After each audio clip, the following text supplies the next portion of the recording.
Dengan lampu biru ini, semua objek mengandung fosfor. Ketika disenter dengan lampu biru fluoro ini, dia akan kelihatan lebih jelas. Dan ada dua, yang ini buat di kamera, yang ini buat di taruh di masker kita. Kebayang kan kalau ini nggak pakai strapnya, dia bisa kabur-kabur lepas.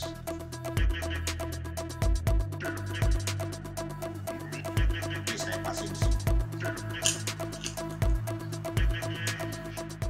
Halo, apa kabar semua? Salam sehat sejahtera. Jumpa lagi dengan Mancil di sini di Deep Blue Channel. Pada kesempatan kali ini saya akan membahas mengenai fotografi, ya. Tapi fotografi yang kita bahas adalah lebih spesifik, yaitu fotografi fluoro, ya. Kenapa sih? Apa sih fotografi fluoro itu? Fotografi fluoro itu fotografi yang lightingnya menggunakan lampu biru, ya. Fungsinya apa gitu lampu biru ini? Nah, lampu biru itu fungsinya adalah untuk membuat objek-objek yang kita hunting itu menjadi keluar warnanya. Jadi objek-objek yang mengandung fosfor itu akan lebih keluar warnanya di dalam air. Jadi apabila menggunakan senter sinar lampu biasa itu tidak akan keluar warnanya. Tapi dengan lampu biru ini, semua objek mengandung fosfor. Ketika disenter dengan lampu biru fluoro ini, dia akan kelihatan lebih jelas dan lebih detail. Oke. Nah, lalu apa saja sih kira-kira requirement atau persyaratannya ketika kita ingin memotret underwater fluoro dengan maksimal? Yang pertama adalah lampu biru, ya. Lampu dengan sinar biru. Kebetulan sini saya ada dua, yang sini kekuatannya 6500 lumen, yang ini 15.000 lumen. Ya, warnanya seperti apa? Kalau kita bisa lihat, warnanya adalah seperti ini, lampu biru ini. Nah, ketika dia menyinari objek yang mengandung fosfor, dia akan lebih menyala. Ya. Dan ketika hunting ini, kita juga harus benar-benar kondisi gelap. Tidak ada sinar-sinar lain, yang sinar lampu biasa yang masuk ke sinar ini, ya, supaya hasilnya maksimal. Yang berikutnya lagi adalah filter orange, ya. Ini untuk di masker kita pasang, ya. Yang ini untuk di lensa kita. Jadi ada dua, yang ini buat di kamera, yang ini buat di taruh di masker kita. Kenapa mesti begitu? Kenapa mesti begini maksudnya, ya? Karena kita ingin apa yang kita lihat adalah persis seperti yang ada di kamera. Jadi kalau kita nggak pakai filter ini, itu penglihatan kita dengan hasil yang di kamera akan berbeda. Apabila kameranya yang pakai tapi si fotografernya tidak memakainya.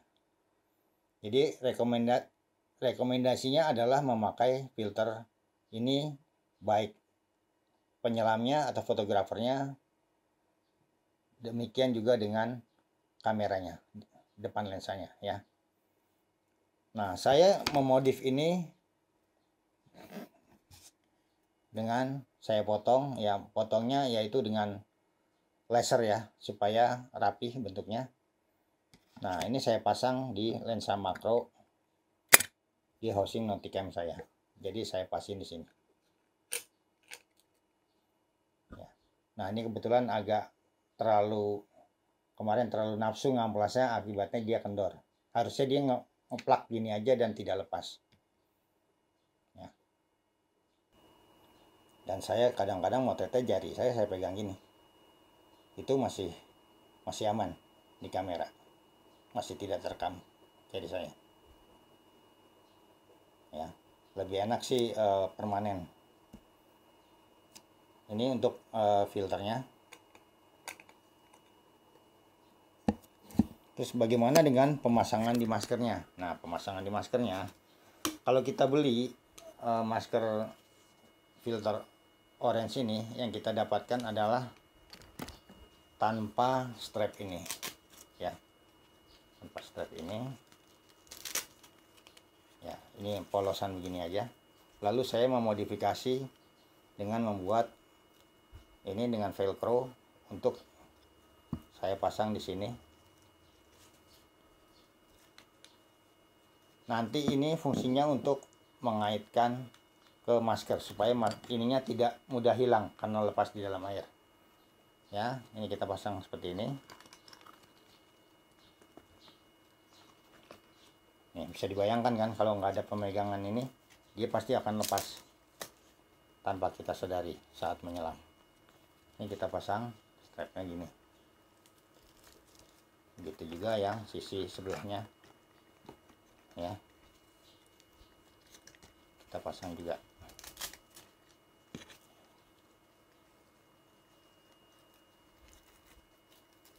Oke, kalau udah begini aman dia, nggak bakalan lepas-lepas. Ya, saya coba pakai ya.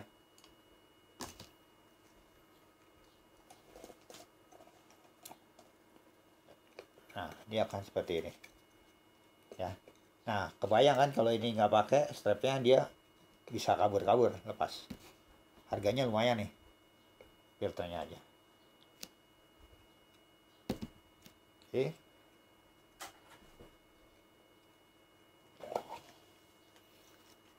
Nah, fungsi filter ini, orange ini adalah juga untuk lebih menegaskan warna-warna fosfor tadi, fluoronya tadi.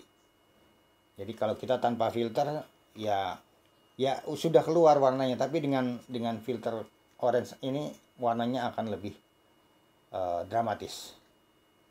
Ya.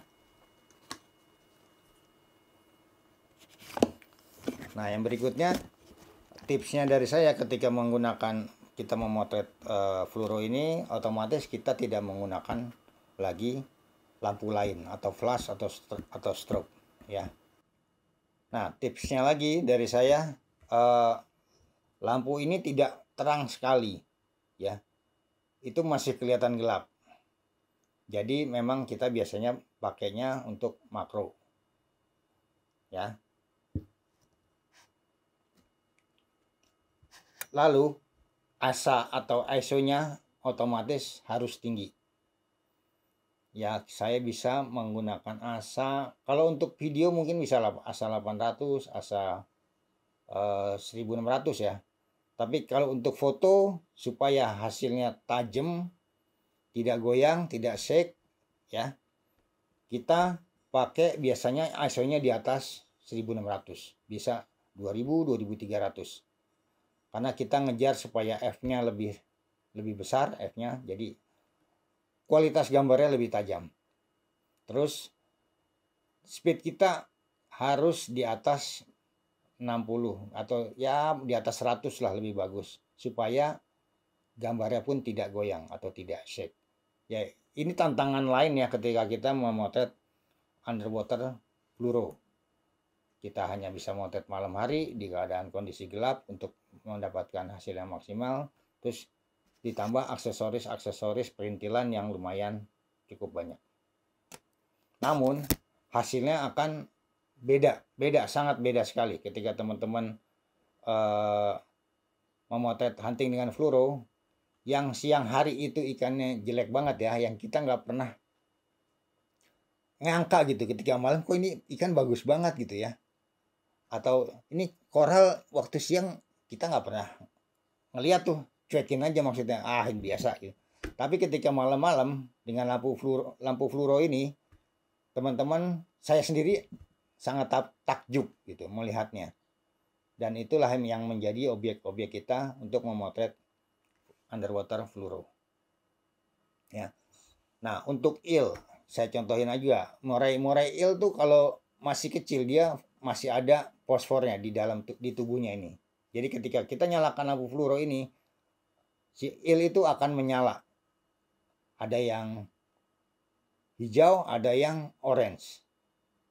Tapi ketika eel sudah besar, sudah dewasa, mungkin sudah gini ya, itu ketika pakai lampu fluoro dia tidak keluar warna sama sekali, sudah hilang. Nah, itulah sebuah keajaiban ketika kita sebuah keajaiban dari hewan-hewan yang ada di dalam laut itu. Ketika kita siang hari dengan lampu biasa ya ikannya akan biasa tampaknya. Tapi begitu malam hari kita dengan lampu fluoro, warnanya pun akan berbeda dan sangat luar biasa. Nah, berikut ini saya kasih contoh-contoh hasil foto saya ketika menggunakan lampu fluoro di malam hari.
Nah, gimana? Udah nyaksikan kan? Gimana? Seru kan? Seru banget. Kalau objeknya sangat banyak, kita bisa lupa diri tuh di dalam air. Karena keasikan untuk memotret. Apalagi makro ya. Kalau udah makro tuh udah berapa kali motret, mesti begini, itu kita sangat nggak merasa. Nah, ada beberapa tips lagi yang menurut saya adalah penting ketika kita hunting untuk fotografi underwater fluoro ya.